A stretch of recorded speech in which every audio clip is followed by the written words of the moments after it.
જો તમારા જે ફ્રેન્ચાઇઝીના મોડ્યુલ છે એને તમે વન બાય વન, જે તમારા 3 મોડ્યુલ છે બરાબર, એને વન બાય વન તમે ઇલેબોરેટ કરો તો એમાંથી પરોક્ષ રીતે ઓડિયન્સને ઘણું બધું શીખવા મળે કે ભાઈ ચલો કઈ રીતે મોડેલ બને, એમાં શું શું આપવું પડે, બિંગ અ બ્રાન્ડ ઓનર તમારી શું રિસ્પોન્સિબિલિટી હોય અને ફ્રેન્ચાઇઝી ઓનર જે છે એની શું રિસ્પોન્સિબિલિટી હોય. Hello, my audience. This is your host Akash Ukani, and thank you for choosing this particular topic to watch. જો તમે આ પોડકાસ્ટ ક્લિપ માટેનો ફૂલ એપિસોડ જોવા માંગો છો તો તમે અમારી મેઇન યુટ્યુબ ચેનલ સ્કિલ જોગીને સબસ્ક્રાઇબ કરીને તમારી લાઈફ એન્ડ તમારા બિઝનેસમાં વેલ્યુ એડ કરી શકો છો. આવી અવનવી podcast clip every Monday, Wednesday and Friday જોવા માટે જો તમે કદાચ આ અમારી યુટ્યુબ ચેનલ સ્કિલ જોગી ક્લિપ પર નવા છો તો પ્લીઝ અમને સબસ્ક્રાઇબ કરો અને નોટિફિકેશન માટે બેલ આઇકન પ્રેસ કરો. અને જો તમે ઓલરેડી આ બેલ આઇકન પ્રેસ કરીને સબસ્ક્રાઇબ કરી દીધું છે then enjoy the video. 3 મોડેલની વાત કરીએ ને તો અમે એક હાઈવે મોડેલ છે, સેકન્ડ છે કે ફૂડ કોર્ટ અથવા તો ખાલી કિચન કોઈને ઓપન કરવું, અને થર્ડ છે વિથ સીટિંગ. એટલે અલગ અલગ આ 3 રીતે એમ કામ કરીએ છીએ. હાઈવે મોડેલ હોય ને તો એની અંદર ત્યાં કન્ટેનર મોડેલ હોય.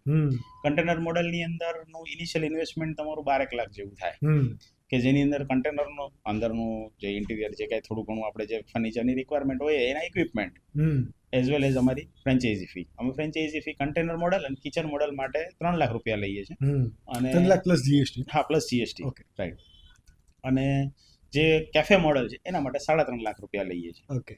એની અંદર થોડીક અમારી રિસ્પોન્સિબિલિટી એ વધે છે કે ત્યાં વ્યૂ ને ડિઝાઇન ને કોન્સેપ્ટ કઈ રીતે સેટ કરવા. એટલે આ ફ્રેન્ચાઇઝ ફીઝ એની અંદર એ જે ફ્રેન્ચાઇઝ ફીઝ હોય, લોકોને એવું હોય કે ફ્રેન્ચાઇઝ ફીઝ અલગ હોય અને ટોટલ ઇન્વેસ્ટમેન્ટ અલગ અલગ હોય. હા, રાઈટ. તો ઘણા લોકો એવું કે ફ્રેન્ચાઇઝ ફીઝ એ તો ભાઈ પોતાના ખીચામાં જવાનું છે, લોકોને એક માન્યતા છે. તો આ શું એક્ઝેક્ટલી એ જે ફ્રેન્ચાઇઝ ફી લેવામાં આવે એ શેની લેવામાં આવે?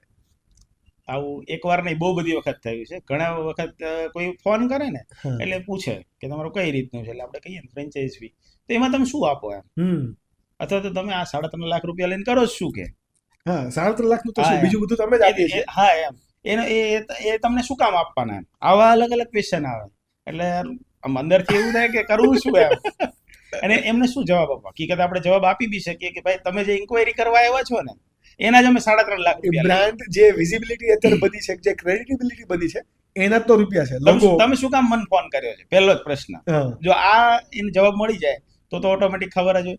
પણ હોય ભાઈ, જો માણસ છે બધી ટાઈપના અલગ અલગ મળવાના છે આપણને, એટલે પૂછે એટલે કહીએ કે ભાઈ જે અમે જે બ્રાન્ડ બિલ્ડિંગ કરેલ છે, સામે સેલની જે કમિટમેન્ટ છે, આ બધી વસ્તુ આપીએ છીએ ને એના અમે ફ્રેન્ચાઇઝી ફી જે વિઝિબલ નથી બટ ઇનવિઝિબલ છે. એક્ઝેક્ટલી, કે જેના લીધે લોકો આવે છે.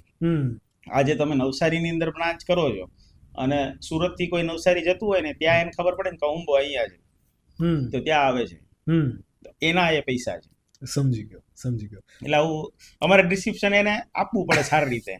પણ ઘણી વખત અમને ખુદને બહુ હસવું આવે આ વસ્તુ જોઈએ ને, એટલે કે આ પૈસા છે ના એમ.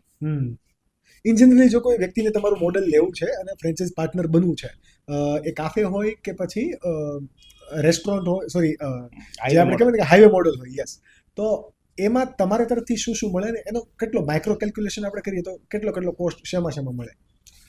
વાત કરીએ, ધારો કે કેફે મોડેલ હોય ને, વન બાય વન આપણે જઈએ, કાફેમાં જઈએ. હા, કેફે મોડેલ હોય ને એટલે 3.5 લાખ રૂપિયા પ્લસ જીએસટી ફ્રેન્ચાઇઝી ફી થાય. ઓકે. એ સિવાય જો અમારી રિક્વાયરમેન્ટ હોય કે 300 થી 350 સ્ક્વેર ફૂટ મિનિમમ જગ્યા જોઈએ, તો સારી રીતે અંદર 16 થી 18 લોકોનું સિટિંગ બેસાડી શકાય અને આપણે સર્વ કરી શકીએ. અને અમે તો એવું બી પ્રિફર કરીએ કે આગળ થોડીક જગ્યા હોય, કેમ કે ગરમીની સિઝન હોય ને તો લોકો આપણે પોતે જઈએ તો એસીમાં બેસવા કરતા એવું પ્રિફર કરીએ ખુલ્લામાં મજા આવે. આવું અમે પ્રિફર કરતા. લોકોને એક હોસ્પિટાલિટી અને એક્સપિરિયન્સ આપવાની વાત છે. હા, એટલે એ લોકો એની અંદર તમારે 8 થી 9 લાખ રૂપિયા ઇન્ટિરિયર કોસ્ટ આવે, પ્લસ 3 લાખ રૂપિયા એની કિચન ઇક્વિપમેન્ટ અને ફર્સ્ટ ટાઈમના રો મટીરિયલ. એટલે અમે મોડેલ ફી કહેતા હોઈએ કે એની અંદર સમજો ટીવી છે, ફ્રીજ છે, મિક્સર, જ્યુસર, ક્રોકરી, આ બધી વસ્તુ અંદર ઇન્ક્લુડ થતી હોય. અને એડવર્ટાઇઝિંગ માટે અમે કહેતા હોઈએ કે 1 લાખ થી લઈને 1,50,000 સુધી તમારે ત્યાં સ્પેન્ડ કરવાના, લોકલી સ્પેન્ડ એમને જ કરવાના છે. પણ એ પૈસા તમે પહેલા લો છો?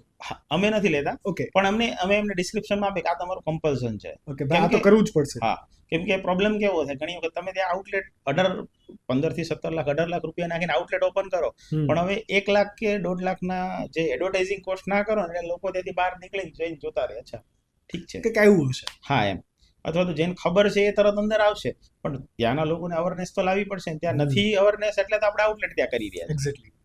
એટલે આ આખું ડિસ્ક્રિપ્શન અમે કેફે મોડલમાં આપતા હોઈએ કે આટલી વસ્તુનું તમારે ઇન્વેસ્ટમેન્ટ થાય. બે કાફે વચ્ચેનું ડિસ્ટન્સ, સપોઝ કે એક એરિયામાં કોઈ બે ફ્રેન્ચાઇઝી જઈ શકે. હા, એક એરિયામાં આપણે છે, સુરતની અંદર બી એવું છે કે જ્યાં સમજો એ ડિપેન્ડ કેના ઉપર છે. અમે ડિસ્ટન્સ પોપ્યુલેશન. હા, ડિસ્ટન્સ મેન્શન એટલે નથી કરતા ઘણી વખત કે ડિસ્ટન્સથી કેવું થાય, સામેવાળાનું માઇન્ડસેટ એવું થાય કે મારી આ નજીક આવ્યું, પણ એમને નથી ખબર કે ત્યાંનું પોપ્યુલેશન એટલું ગીચ છે. હવે સમજો કે અમદાવાદ લ્યો અને સુરત લ્યો તો બંનેમાં વાસ્ટ ડિફરન્સ છે.